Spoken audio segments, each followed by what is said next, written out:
MQM Pakistan ने आइन में बुनियादी तरमीम नागुज़ीर करार देते हुए इंतखाबी मंशूर पेश कर दिया। ऐसे इंतखाबात चाहते हैं जिससे सियासी इस्तेहकाम आ सके। खालिद मकबूल सिद्दीकी की press conference. Lieutenant general retired Faiz Hamid ने फैजाबाद धरना कमीशन के सामने बयान रिकॉर्ड करा दिया। हुकूमत के खिलाफ साजिश के इल्जामात मुस्तरद। वाज़ेह किया कि हुकूमत की हिदायत पर ही TLP से मुज़ाकरात किए थे। ज़राए का दावा। बेचारे अरकान पार्लियामेंट पर तो तनकीद आसान है। किसी वकील ने डिक्टेटर के खिलाफ कभी बात नहीं की। चीफ जस्टिस के नाअहली केस के समाअत के दौरान रिमार्क्स।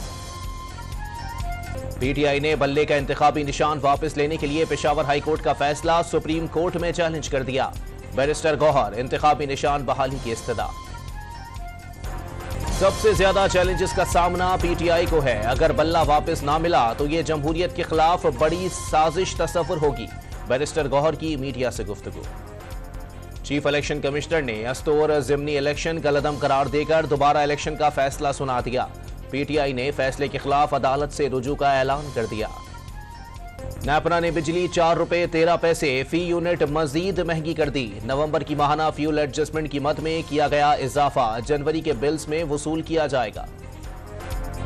मुल्की बरामदात बढ़ाने का मिशन। निगरान हुकूमत ने सनतों के लिए बिजली सस्ती करने पर गौर शुरू कर दिया।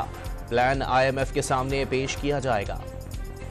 शुमाली वजीरिस्तान की तहसील मीर अली में बम धमाके से बकरियां चलाने वाले 3 बच्चे जाँ बहक हो गए। IED जमीन में छुपाई गई थी।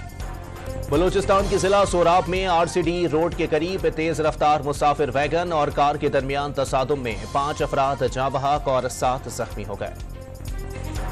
और किसी भी टीम को आसान नहीं लेंगे। कोशिश है कि अंडर-19 वर्ल्ड कप जीत कर आए।